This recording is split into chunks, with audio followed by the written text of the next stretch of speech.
Welcome back to Gaming Top Down. I'm continuing my video series going over every game in my collection letter by letter, breaking them down into different categories, games that are upcoming, games I'm thinking of purging, and my favorite games that start with that letter. Today is the letter I. The next few letters are going to be kind of shorter videos before we get back into some really long ones again. So without any further ado, let's jump right in.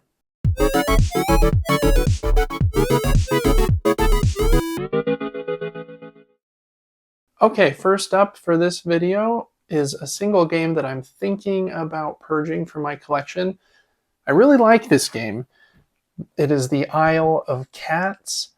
And I think the thing I'm struggling with is it's kind of a hybrid of two different genres. And I think I have different games in my collection that cover both of those genres better, in my opinion, than Isle of Cats does. I have the base game as well as the Kittens expansion and the extra boat packs in here. It's also a very giant, heavy box, but it's a fun game. It's basically a drafting system where you're drafting cards, which will determine like turn order and how many actions you're able to take each round. And then you'll be drafting these different cat polyomino tiles and putting them on your boat to save the cats, and you have to cover up as many of the rats as you can to avoid negative points, and finishing rooms and different conditions on your boat to get points. So it has those two different genres of polyomino tile placement, and then also drafting, and then the card draft for each round. So yeah, I like the game. I like it quite a bit, to be honest, but like I said, there's a few games coming up in my collection videos that I just think cover the two genres there a bit better. Anyways, let me know if you like this game and kind of what your favorite part of it is, so that I can hopefully find some things that seem a little more unique about it to get it to stay in my collection. Like I said, really like the game. I just don't know at this point if it's going to stay or not. That's the Isle of Cats. Next up are a few games that are in my favorites category. First is a co-op game, and I'm not usually a fan of cooperative games, but this is Alliterati. And this is a word game with a similar feel to something like, I don't know, real-time speed Scrabble, or Bananagrams might be a better example. But you're all playing on the same team, trying to defeat the Alliterati by making words with given conditions and completing these books of words. But at the end of every round, these members of the Alliterati are going to come out and make it harder for you, destroy some of your words, steal some of your tiles, etc. This game is really fun. Plays in about half an hour, and in each round I think you have 3 minutes maybe. And so you might be trading tiles with the other players around you, and you're trying to complete your book conditions over here, which might have you play words in a certain category or of a certain length or certain letter colors. It's just a really fun, kind of quick time. I really like that this game has quite a few different difficulty levels. You can really ramp it up to be extra difficult if you want to. But on kind of the medium difficulty that we've been playing at, it's a pretty good balance for us. This is a really fun game, and I like the components. I think it is really well made. There is like a deluxe version where all of these pieces are really nice, like domino acrylic pieces. The version I have is just the retail version, but they are really thick cardboard pieces, so they don't feel like they're going to break or anything. But I imagine that those kind of acrylic domino ones are very nice. But Alliterati, a really fun co-op game if you like word games and real-time games. Next up is a tiny little game that has a lot more game in this box than it looks like. This is Isle of Trains. All Aboard. This is the newer version from Drawn to Games that just came out a year or two ago, maybe.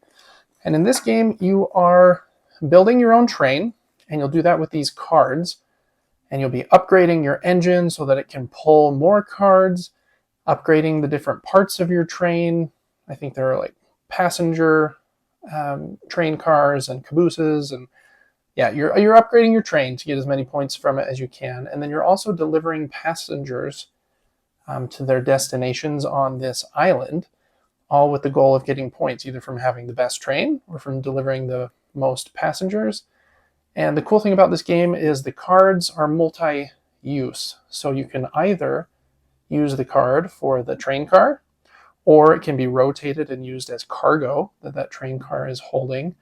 And then you're activating the other player's trains because you can only get, I believe, the cargo from other players' trains. So there's a bit of player interaction there as well.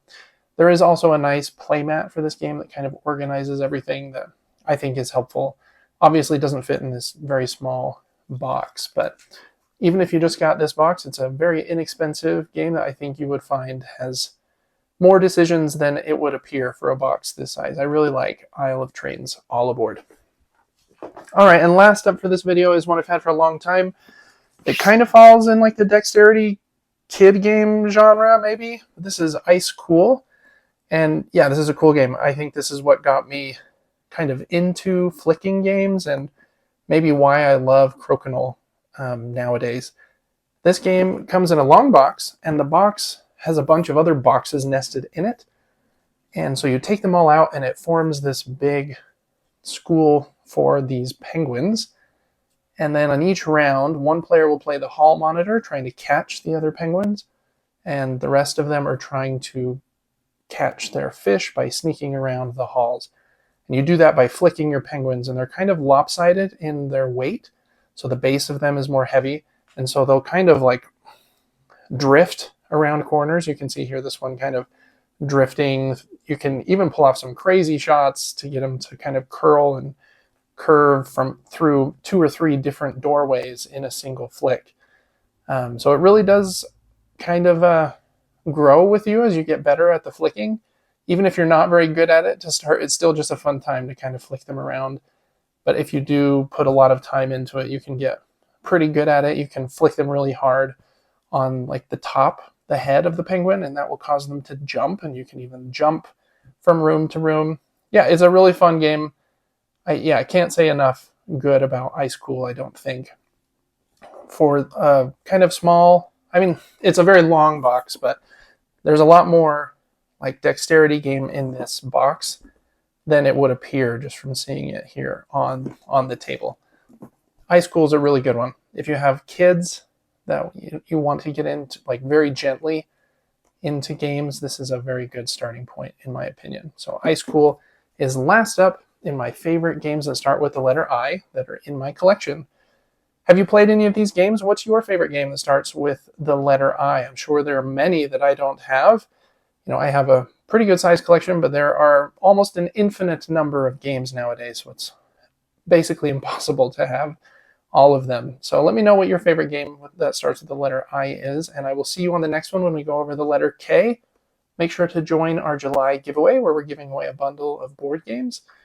There should be a link in the description below, and I will see you on the next one. Bye.